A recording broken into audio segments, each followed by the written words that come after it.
10-year-old Priya was a whirlwind of activity. School plays, dance classes, piano practice, helping her grandmother with gardening.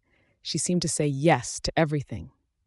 But lately, Priya felt overwhelmed. She was tired, stressed, and barely had time to play with her best friend, Maya. She was saying yes to everyone else, but saying no to herself. One afternoon, after a particularly hectic day juggling schoolwork and a volunteer shift at the local animal shelter, Priya collapsed onto her bed, exhausted. Her mom, noticing her distress, sat beside her. "Priya, sweetheart, you seem overwhelmed," her mom said gently. "Are you okay?" Priya burst into tears. "I don't know. Mom, everyone keeps asking me to do things, and I don't want to say no, but I just can't do it all. I miss playing with Maya, and I never have time to just relax and read my books." Her mom smiled understandingly. "Priya," she began, "there's a very important skill you need to learn, the art of saying no." Priya looked puzzled. "But Mom, isn't it rude to say no?" "Not at all," her mom replied. "Saying no doesn't mean you're selfish or unkind. It means you're respecting your own time, energy, and well-being. It's about setting healthy boundaries." Her mom explained that saying yes when you really mean no can lead to resentment, burnout, and unhappiness. It's like trying to carry a backpack overflowing with rocks. Eventually, you'll collapse under the weight. "Think about it."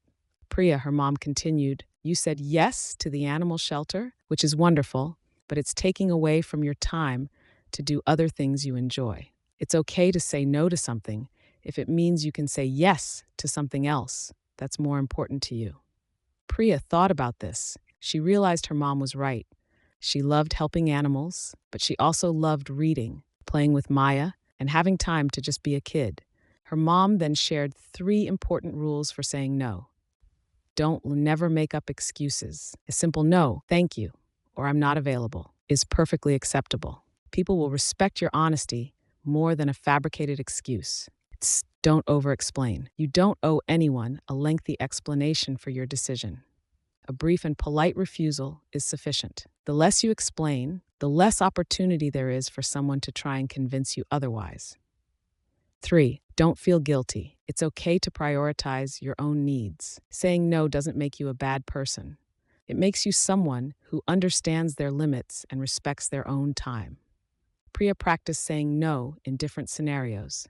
She imagined someone asking her to join a new club, and she practiced saying, "Thank you for the invitation, but I'm already quite busy."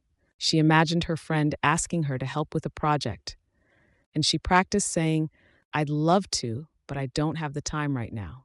Over the next few weeks, Priya started to incorporate these lessons into her life. She politely declined some requests, and surprisingly, people respected her decision. She felt a sense of relief and empowerment. She had more time for her friends, her hobbies, and most importantly, herself. She learned that saying no wasn't selfish. It was self-care. Priya's story highlights the importance of setting boundaries and prioritizing your own well-being. Learning to say no is a powerful skill that empowers you to manage your time effectively, reduce stress, and live a more fulfilling life. It's about saying yes to yourself, and that's the most important yes of all. Just like Priya discovered, the power of no can unlock a world of possibilities.